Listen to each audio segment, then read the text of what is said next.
Donc j'ai fait, je ne vais pas vous le lire en entier, mais vous pourrez l'emprunter.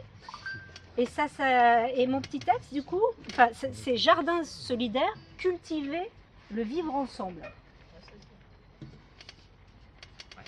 Un jardin solidaire, Cicadanie, propice à créer de la convivialité, des rencontres, de la solidarité, et où même l'inattendu peut se produire.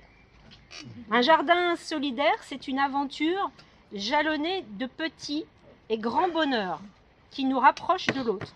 C'est une aventure unique en fonction de qui s'y investit, quel lieu d'accueil.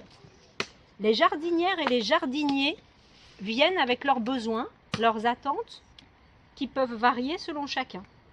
Produire de la nourriture saine, passer du temps ensemble, apprendre à jardiner. Si l'on veut un lieu vivant, utile et ouvert à toutes et tous, dans un esprit solidaire, il est important de se reposer sur les besoins des participantes et des participants.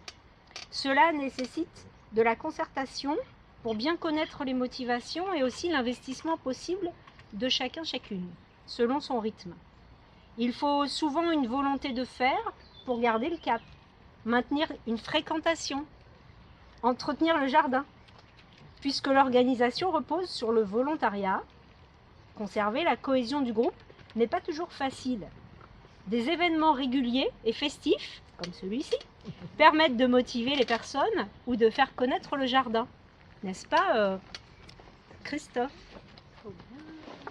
Bonjour André. Bonjour. Voilà de l'inattendu, vous voyez. Vas-y, ouais, vous pouvez. Bienvenue. C'est Antoine. Salut. Il y a deux Bonjour, places Antoine. pour vous parce que nous, nous devons partir. Et on vous dit au revoir. Alors, cela demande du temps. Provisoirement, si ça vous...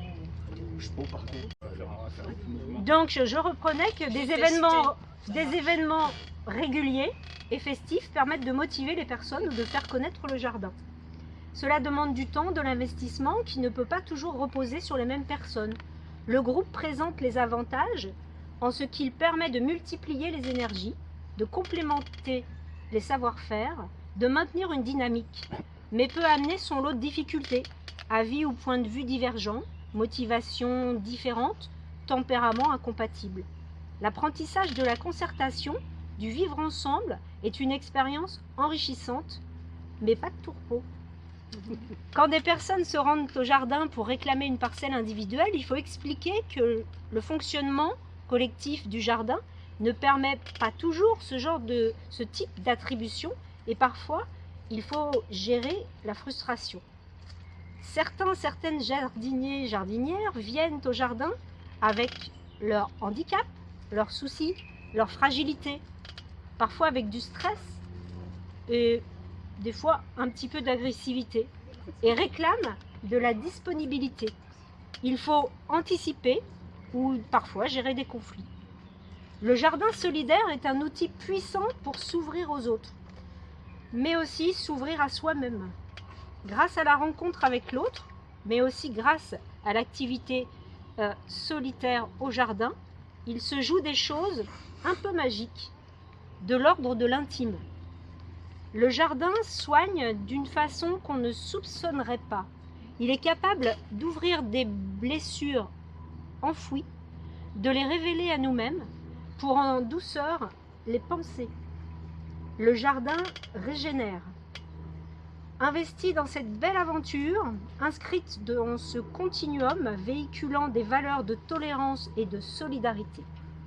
Le jardin solidaire, Cicadanie, forge un bout de monde de demain dans lequel je souhaite à chacun de vivre. C'est chouette. Je souhaite une chouette aventure.